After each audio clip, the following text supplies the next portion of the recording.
প্রিয় দর্শক, অনেকেই নতুনভাবে লতিরাজ কচুর চারা রোপণ করতেছেন, অনেকেই একেবারে প্রথমভাবে চাষ করতে যাচ্ছেন, আবার অনেকেই চারা সংগ্রহের জন্য পরিকল্পনা করতেছেন।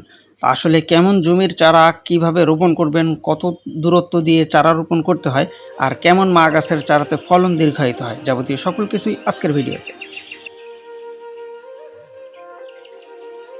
দেশ ও দেশের বাইরে থেকে যে বা যারা আমাদের আজকের ভিডিওটি দেখছেন, সকলকে জানাই আন্তরিক শুভেচ্ছা ও অভিনন্দন। প্রিয় দর্শক, বরাবরের মতো সরাসরি আজও আমাদের চ্যানেলে আমরা নতুন একটা ভিডিও নিয়ে আপনাদের সামনে। মূলত বেশ কিছু ভাইজান বেশ কিছু এলাকা থেকে তাদের লতিরাজ কচুর জমিগুলার ভিডিও ফুটেজ পাঠাইছে, বিভিন্ন রকম প্রশ্ন করছে। তা আসলে এই যাবতীয় সকল প্রশ্নগুলোর উত্তর আজকে দেওয়ার জন্য একটু চেষ্টা করব, যেন একজন তরুণ চাষি বা নতুন চাষিদের চাষ সংক্রান্ত যে সকল জটিলতা বা যে সকল প্রশ্নগুলো থাকে সেগুলো যেন দূর হওয়া যায়। প্রথমে আপনাদেরকে খেয়াল রাখতে হবে যে আপনি কেমন মা গাছের চারা সংগ্রহ করতেছেন। অবশ্যই চেষ্টা করতে হবে 10 মাসের বেশি বয়সী মা গাছের চারাটা সংগ্রহ করা, তাহলে এখান থেকে ফলনটা দীর্ঘদিন যাবৎ পাবেন, আবার অতি দ্রুত পাবেন। আপনি যদি অতি দ্রুত এবং দীর্ঘদিন যাবৎ ফলন পেতে চান, তাহলে অবশ্যই আপনাকে 10 মাসের বেশি বয়সী মা গাছের চারাটা রোপণ করতে হবে।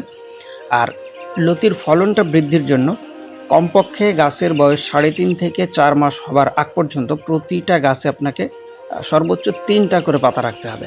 এই যে দেখতেছেন আমাদের এক ভাইজান এই ভিডিও ফুটেজটা পাঠাইছে। তা আসলে ভাইজানের কিন্তু লতিগুলো ছোট অবস্থাতেই লতির মাথা থেকে এই যে দেখেন চারা বের হচ্ছে। আর এটার একটা অন্যতম কারণ গাছে পাতা অতিরিক্ত হওয়ার কারণে।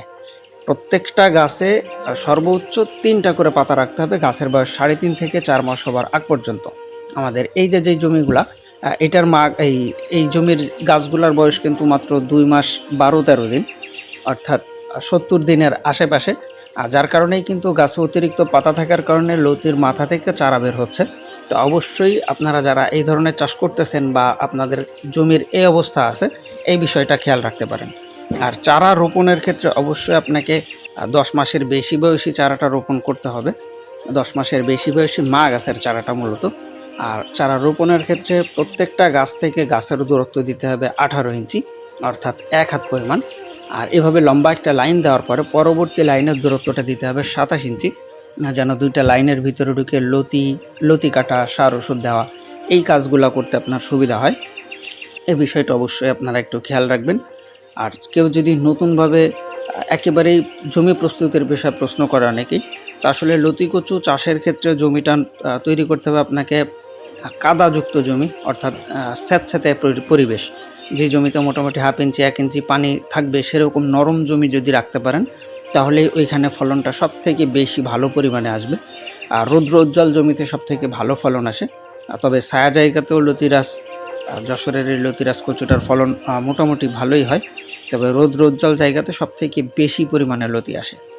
তা এই পরামর্শগুলা কিন্তু একজন নতুন চাষির অনেক উপকারে আসে। বিশেষ করে নতুন চাষের ক্ষেত্রে বিভিন্ন রকম ভুলভ্রান্তির কারণে কাঙ্ক্ষিত ফলনটা পাওয়া যায় না।